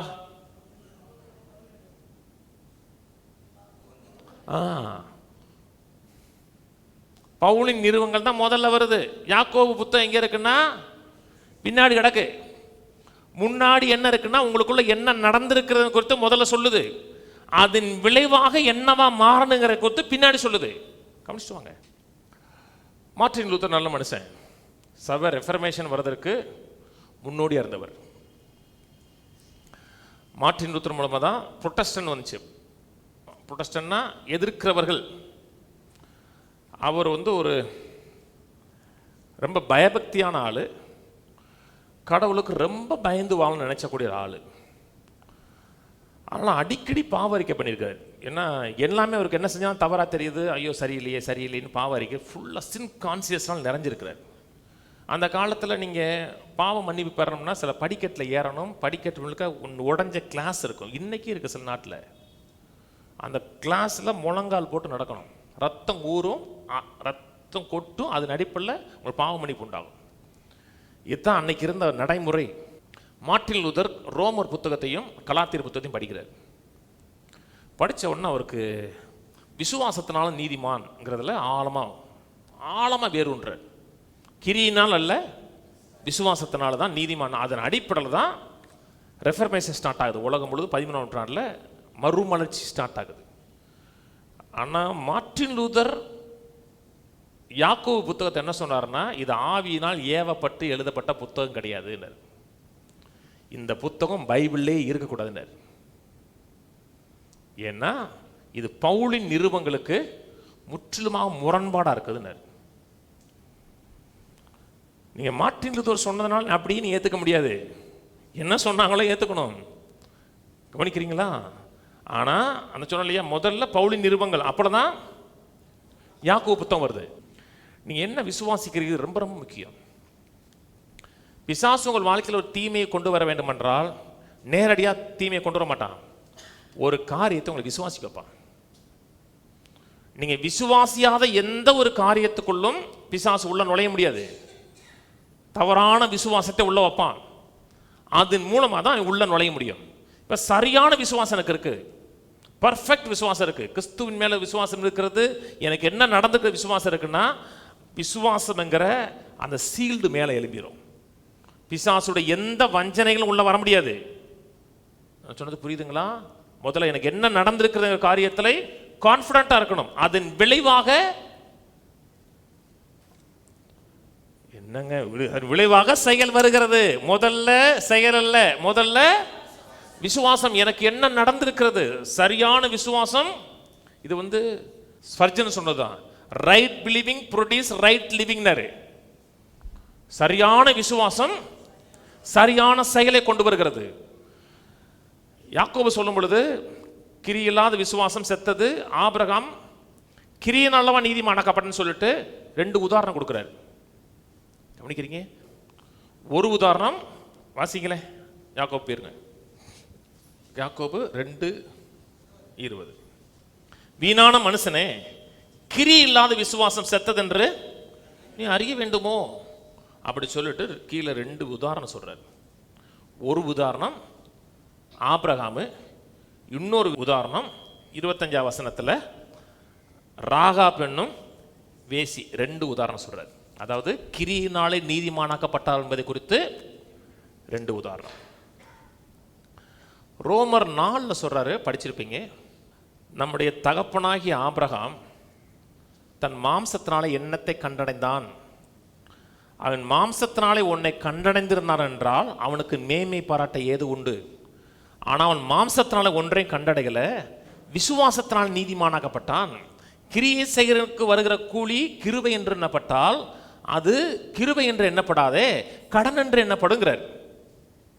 பாவியை நீதிமானாக்கிற விடத்தில் விசுவாசம் வைத்தார். அந்த விசுவாசமே அவருக்கு, அவர் என்ன செஞ்சார்? பாவியை நீதிமானாக்கிடத்தில் விசுவாசம் வச்சா அந்த விசுவாசம் நீதிமானாக்கப்பட்டுச்சு. கவனிக்கிறீங்க? எந்த சம்பவத்தை சொல்றாரு? யாக்கோபு ஒரு சம்பவத்தை சொல்றாரு. யாக்கோபு சொல்றது ஆதியாம் 22ஆம் அதிகாரத்தில் நடந்த சம்பவத்தை சொல்றார். தன் மகனாகிய ஈசாக்கை மோரியா மலையில பலி செலுத்தும் பொழுது தன் கிரியின் அல்லவோ நீதிமானாக்கப்பட்டான்ங்கிறாரு. அதுக்குள்ள போனா நேரம் நல்லா நீங்க வளர்ந்த ஆளுங்கிறதுனால சொல்லிட்டே வரேன். வளர்ச்சி கட்டுற மாதிரி அப்படியே வந்துட்டே இருங்க. ஆனா அப்போஸ்தலனாகிய பவுல் சொல்லும் பொழுது ஆதியாம் 15 கோட் பண்றார். அவன் தேவனை விசுவாசித்தான், அது அவனுக்கு நீதியாக எண்ணப்பட்டுச்சு. குழந்தை இல்லாத பொழுது எப்படி அவனுக்கு குழந்தை பிறக்கும், அந்த குழந்தை மூலமா எப்படி மேசியா பிறப்பார், ஹோல் ஹிஸ்டரி சொல்லப்படுகிறது. அதை அவனை விசுவாசித்தான், அது அவனுக்கு நீதியாக எண்ணப்பட்டுச்சு. கவனிக்கிறீங்க? அப்போஸ்தலனாகிய பவுல் கலாத்தியர் சொல்றாரு, விசுவாசத்தினால் நீதிமானாக்கப்படுகிறான் என்ப சத்தியத்துக்கு விரோதமாக அவர் எவன் என்ன பேசினாலும் அவன் சபிக்கப்பட்டவனா இருக்க கடவுங்கிறாரு. அவன் மேல சாபம் வருங்கிறாரு. ஸ்ட்ராங்கா பேசுறாரு. விசுவாசத்தினால் எப்ப நீதிமானாக்கப்பட்டான்? ஆதியாம் 15. குமாரனை பலியிட்டது எப்ப? 22. கவனிக்கிறீங்க? யாக்கோபு சொல்றது ஆதியாம் 22, அப்போஸ்தலனாகிய பவுல் சொல்றது ஆதியாகமம் 15. இந்த ரெண்டு சம்பவத்துக்கு இடையில கிட்டத்தட்ட 37 வருஷம் இருக்கு. 75 வயசுல அவனை கூப்பிட்டாரு. 80 வயசுல 15ஆம் அதிகாரம் வச்சுங்க. 80 வயசுல அவனுக்கு பிளந்து இல்லையே சொன்ன உடனே 14ஆம் அதிகாரம் இருக்கு. யுத்தம் நடக்குது. யுத்தம் நடந்து 15ல் உனக்கு ரிவார்டு கொடுக்குறேன்னு சொன்னோன்னே பிள்ளை இல்லைன்னு சொன்னா பிள்ளை பறக்கும் பாங்கிறாரு. அதை விசுவாசா நீதிமானா எண்ணப்படுகிறார். மகனை பலியிட்டது கிட்டத்தட்ட ஈசாக்குக்கு 17 வருஷம் இருக்கும் குறைஞ்சது. ஏன்னா தனக்கு பழி செலுத்த வேண்டிய கட்டையை ஈசாக்கே தூக்கிட்டு போறாரு. சின்ன பிள்ளை தூக்க முடியாது. பெரிய வாலிப பையன் ஒரு ஆளை எரிக்கக்கூடிய அளவுக்கு கட்டை கொண்டு போறார். அப்ப குறைஞ்சது 17 வயசு. மெய்யாகவே விசுவாசத்தான் நீதிமானாக்கப்பட்டன்னு விசுவாசிங்கன்னா ஒரு கால அளவுல கிரியை வெளியே வருங்கிறத யாக்கோபு சொல்றார். மெய்யாகவே நீ நீதிமானாக்கப்பட்டன்னு விசுவாசிங்களா, ஒரு டைம் பீரியடு கொடுங்க. ஆனா சர்ச்சில் அப்படி கிடையாது. இன்னைக்கு ரட்சிக்கப்பட்டோம், நாளைக்கு அவன் மாறிடணும். மாறலன்னு நீ தான் விசுவாசியா? நீலாம் பரலோகம் போவியா? நீலாம் நரகம் தாண்டா போவ. இன்ஸ்டண்டா அவனுக்கு எல்லாமே இன்னைக்கு கண்டதும் காதல், அடுத்த நாள் கல்யாணம், அடுத்த நாள் டைவோர்ஸ். சினிமால தான் ஒரு சைக்கிள் ஓட்டிகிட்டே இருப்பார். சைக்கிள் ஓட்டி முடிஞ்சதுக்காக வெளியே வந்தா பணக்காரன் இருப்பார். இன்ஸ்டன்ட் டக்கு டக்கு டக்கு டக்கு நடந்துடணும். சர்ச்சில் நடக்காது. வளர்ச்சி. அவன் தன்னுடைய விசுவாசத்தை காமிக்கிறதுக்கு 37 வருஷம் ஆச்சு. ஆனா சபை இன்ஸ்டன்டா எதிர்பார்க்குது. அவனை ஃபீட் பண்ணுங்க, கொஞ்ச நாள் வளர்ச்சி கிடைக்கும். அவனை கொட்டுக்கிட்டே இருங்க. அவங்களுக்கு என்ன வந்தவன வேஷம் மாறிடணும். முன்னாடி தாடி மீசையோட வந்திருப்பாரு, இப்போ என்ன செஞ்சிடணும்? இந்த கொசக்கார மாதிரி இருக்கேப்பா, முகத்தில் அப்படியே கடவுளுடைய மகிமை அப்படியே தாண்டவம் ஆடுதையா. என்ன வேஷதாரியா மாறிட்டார். அந்த வேஷத்துல இருந்து கடவுள் மீசையை பார்க்கல, உள்ள பார்க்கல. தேவன் விசுவாசத்தை பார்க்கிறார், உலகம் கிரியை பார்க்குது. உலகம் கிரியை பார்ப்பதற்கு ஒரு டைம் அவசியம். யாராலும் சர்ச்சுக்குள்ள வரலாம். 10 கல்யாணம் பண்ணி 11ஆவது கல்யாணம் பண்ணாம ஒருத்தரோட வாழ்ந்தா கூட சர்ச்சுக்கு வரலாம். என்ன பாஸ்டர் இதெல்லாம் ஆவிக்குரிய சர்ச்சா? வரலாம். அவரே ஏற்றுக்கொள்ளும் பொழுது நீங்க யாரு? பரிசுத்தவான் தான் சர்ச்சுக்குள்ள வரணும்னா யாரும் நானே வர முடியாது, ஒருத்தனும் வர முடியாது. அன்னைக்கு இயேசுநாதர் 5 கல்யாணம் கட்டிட்டு 6வது கல்யாணம் கட்டுறக்க ஆள்கிட்ட பேசிட்டு இருந்தார். இயேசுநாதர் பேசினாருங்க, அவரை காட்டில் நீ நீதிமானா? பாஸ்டர் நீங்கள் அப்படித்தான் வாழ சொல்கிறீங்களா? அப்படி வந்தாலும் பரவாயில்ல, வாங்க கொஞ்ச நாள் மாறிடலாங்கிறேன். நான் சொன்னது புரியுதுங்களா? எப்படினாலும் வரலாம். கருப்பு முடி வச்சுட்டு வரலாம், வெள்ளை முடி வச்சுட்டு வரலாம், ஊதா முடி வச்சுட்டு வரலாம், முடியே இல்லாமல் வரலாம், இல்லை முடி நிறையா வச்சு புள்ளிங்கமாக வரலாம். புள்ளிங்க தெரியுமா? புள்ளிங்கோ அன்றைக்கி இந்த வினீஸ் கல்யாணத்துக்கு வரும்போது 4 புள்ளிங்க போனாங்க ஏத்தாப்புல. புள்ளிங்கன்னா இப்படி பெருசா அகோரமாக இருப்பாங்க, முடி. வரலாம், புள்ளிங்களும் வரலாம், தோடு போட்டு வரலாம், கடுக்கான் போட்டு வரலாம், எப்படினாலும் வரலாம். கொஞ்ச நாளில் மாற்றம் அடைவார்கள். அந்த மாற்றம் வருகிற வரை அவனை சீண்டவே கூடாது. நீங்கள் எதிர்பார்க்குறது இன்ஸ்டன்ட் மாற்றம், வேதம் எதிர்பார்க்க டிரான்ஸ்ஃபர்மேஷன். நீங்கள் வந்து இன்ஸ்டண்ட்டாக மாறணும்னு நினைக்கிறீங்க. கடுக்கான கழட்டிடுவீங்க. உள்ள வீட்டில் போய் போட்டான்னா போட்டு அப்படியே ஃபோட்டோ எடுப்பான், செல்ஃபி எடுப்பான். அந்த ஆளுக்கு முன்னாடி தான் போடக்கூடாது, திட்டுவான். நம்ம போட்டு ஃபேஸ்புக்கில் போட வேண்டாமா? வேதம் எதிர்பார்க்குறது இன்னர் சேஞ்ச். ராகாபை குறித்து பேசுது. ராகாப் எதை குறித்து பேசுனா, வேவுக்காரரை ஏற்றத்தை குறித்து பேசுகிறது. வேவுக்காரரை ஏற்றுக்கொண்டதுனால தன் விசுவாசத்தை காமிச்சா. அவ எப்ப தேவனை விசுவாச்சா? அவ தேவனை விசுவாச்சா 40 வருஷத்துக்கு முன்னாடி விசுவாச்சிருக்கா. அவ சொல்றா பார்த்தீங்களா, செங்கடலை பிளக்கும் போது நாங்கள் உம்முடைய தெய்வம் தான் மெய்யான தேவன் அறிந்து கொண்டோம். அப்பொழுதே நாங்கள் தேசத்தை உங்கள் கையில் ஒப்பு கொடுத்தான்னு விசுவாச்சோம். உம்முடைய சாமி தான் மெய்யான சாமிங்கிறான். 40 வருஷமா விசுவாச்சா. நான் 40 வருஷம் உபச்சாரையா இருந்தா. 40 வருஷம் கழிச்சு மாற்றம் ஏற்படுச்சு. ஒவ்வொரு மாற்றத்துக்கும் டைம் பீரியட் இருக்குங்க. அது உள்ள இருந்து வர்ற மாற்றம், வெளியிருந்து எப்படினாலும் மாற்றம் வரலாம். முதல்ல விசுவாசம் என்ன நடந்திருக்கு என்பதை விசுவாசிங்க. நான் கிரியை செய்கிறதுனால சுகமாகலை, நான் அறிக்கை பண்ணுறதுனால சுகமாகலை, நான் சுகமானவன். அதனால என்னுடைய சுதந்திரத்தை நிலைநாட்டுறேன். நான் ஏழை, நான் அறிக்கை பண்ணி பணக்காரனாகலை, நான் பணக்காரன். அன்னைக்கு ஒருத்தருக்கு ஒரு ஊழியக்காரருக்கு கொஞ்சம் உதவி செய்யலான்னு இருந்தேன். நான் என் மைண்டில் வச்சுருந்தேன், அவருக்கு சின்ன பணம் அனுப்புவோங்க. கிறிஸ்மஸ் நேரத்தில் நிறைய பேருக்கு பணம் அனுப்புவேன், அவர் கொஞ்சம் உதவி செய்யலாம் அப்படி மைண்டில் வச்சுருந்தேன். ஆனால் அவர் அனுப்பின ஸ்டேட்மெண்ட்டை என்னை கொடுக்கூடாதுன்னு முடிவு வந்துச்சு. நீங்கள் ஏழை விசுவாசிகளையும் மனதில் வைத்திருக்கணும். ஏழை விசுவாசிகளை எங்களை நினைவு கூர்ந்து இந்த காலகட்டங்களில் உதவி செய்யணும். ஜிபே நம்பர் போட்டார். உனக்கு நான் கொடுக்க மாட்டேன். என்னைக்கு நீ ஏழை ஊழியக்காரன் நினைக்கிறையோ அன்னைக்கு வரைக்கும் உனக்கு பணம் கொடுத்தா வெளியே வராது. நான் மற்ற எவ்வளோ பணம் கொடுத்துருக்கேன், கேட்டு கொடுத்தல, கேட்காம பல நேரத்தை கொடுத்துருக்கேன். நீங்கள் ஏழை அல்ல, நீங்கள் ஐஸ்வர்யவான். உன்னை பெறுவதற்கு நான் முயற்சி எடுக்கலங்க, நான் ஏற்கனவே என்னவா இருக்கிறதுல உறுதியாக நில்லுங்க. உறுதியாக நில்லுங்க, கொஞ்ச நாளில் செயல் உண்டாகும்.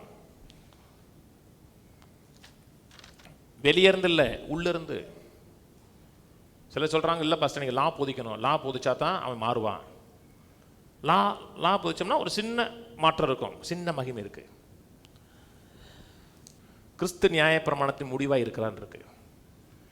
என்னைக்கு லா முடியுதோ அன்னைக்கு தான் கிறிஸ்துவோடைய ஸ்டார்ட் ஆரம்பிக்குது. கவனிக்கிறீங்க? என்னைக்கு என் மாம்ச கிரியைக்கு ஒரு எண்டு கார்டு கொடுக்குறனோ அன்னைக்கு தான் உள்ள இருக்க ஜீவன் வெளிப்பட ஆரம்பிக்கும். கிறிஸ்துவை சார்ந்து கொண்டு கிறிஸ்துவை முழு இருதயத்தோடு நம்பி இருந்தான்னா கிறிஸ்துவோடைய நேச்சர் எனக்கு வெளியே வர ஆரம்பிக்கும். நியாயப்பிரமாணம் சொல்லுகிறது திருடாதேன்னு சொல்லுது. நான் திருடலை. என்ன நியாயப்பிரமாணம் சொல்லு? திருடலை. நான் திருடலை. ஆனால் கிறிஸ்துவின் அன்பினால் ஆட்கொள்ளப்பட்டு ஏவப்பட்டீங்கன்னா நீங்கள் திருட மாட்டீங்கல்ல, கொடுக்குற ஆளா மாறுவீங்க. நான் திருடலைங்கிறது முக்கியம் இல்லைங்க, என்ன செஞ்சீங்க? உங்களுக்கு தேவனுடைய நேச்சரே உங்களுக்கு மாறுது. அதான் உள்ளிருந்து வருகிற மாற்றம். வெளி வருகிற மாற்றம் நிரந்தர மாற்றமே கிடையாதுங்க. அந்த மதுரைபுரம் ரோடு கப்பல் ஒரு பக்கத்தில் மேலே கேமரா மாட்டுறாங்க.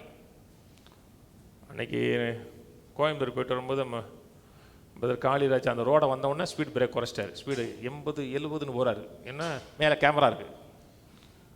கேமரா என்ன ஆக்ட் ஆகலை, சீக்கிரமாக ஆக்டிவேட் ஆகிரும், வேலை நடந்துகிட்டு இருக்கு.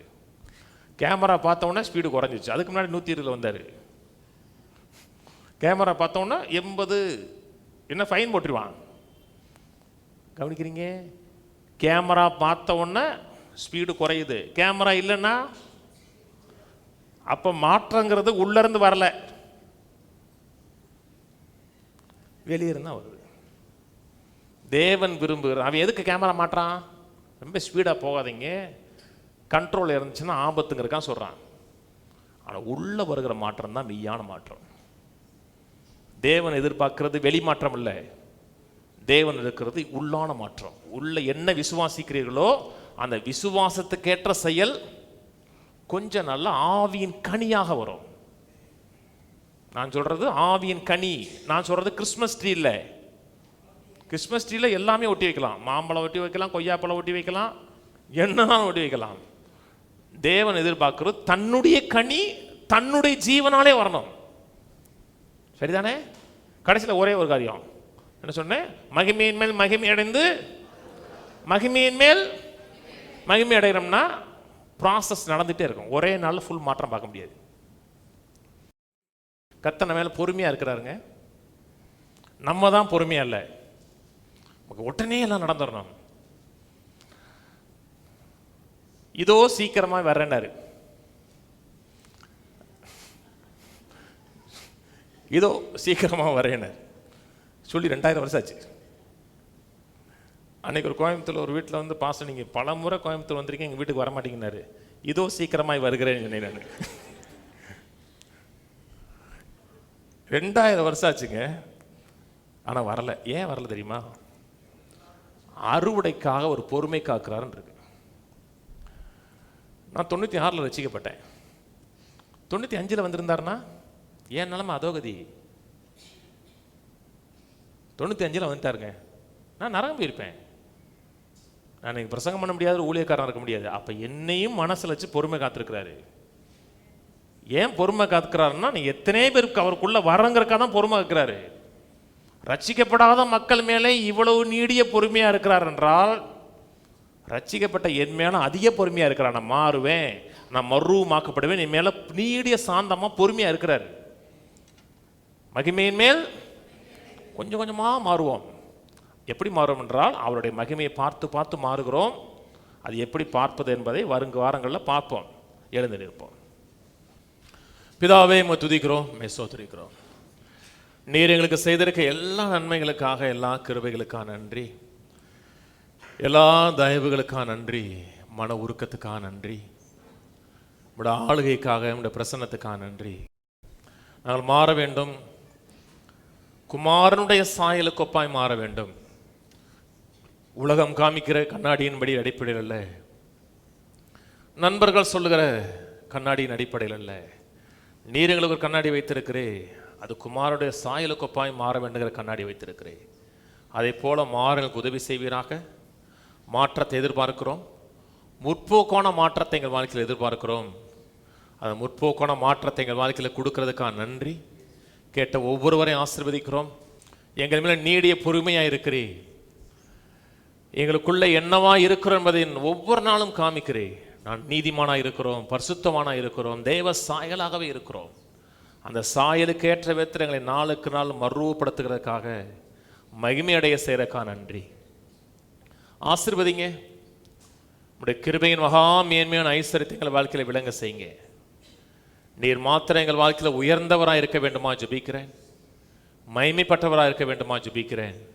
உள்ள இருக்கிற சாயலுக்கொப்பாய் மாற எங்களுக்கு உதவி செய்வீராக. எல்லா கணமும் எல்லா மகிமை எங்கள் வாழ்க்கையில் உமக்கு மாத்திரம் உண்டாயிருக்கட்டும். நீர் எங்கள் வாழ்க்கையில் உயர்ந்திருப்பீராக, மகிமைப்பட்டிருப்பீராக.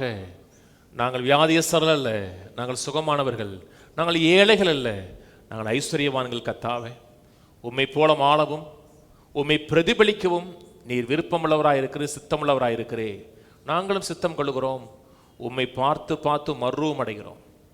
ஆவியானவர் உதவி செய்யறக்கான நன்றி. ஆசீர்வதியும் இயேசு நாமத்தில் பிதாவே, ஆமென். கர்த்தராகிய இயேசு கிறிஸ்துவின் கிருபையும் பிதாவாகிய தேவனுடைய அன்பும் பரிசுத்தாவின் ஐக்கியமும் நம் அனைவரோடு கூட எப்பொழுதும் எப்பொழுதும் கிறிஸ்துவின் வருகை மட்டும் இருப்பதாக. ஆமென். கர்த்தரோட ஆசீர்வதித்து எல்லா தீமைக்கு விலக்கி காக்க கடவர். கர்த்தர் தம்முடைய தயவுள்ள முகத்தை உங்களை பிரகாசிக்க பண்ணி உங்களுக்கு கிருபையாயிருக்க கடவர். கர்த்தர் தம்முடைய முகத்தை உங்களை பிரசன்னமாக்கி எல்லையெங்கும் சமாதான கட்டளையிட கடவர். கர்த்தரோட ஆசீர்வதித்து ஜீவனோடு சுகத்தோடு தீர்க்காயுசோடு 120 ஆண்டுகளுக்கு மேலாக நிறைவாக வாழ வைப்பாராக. ஆமென், ஆமென், ஆமென்.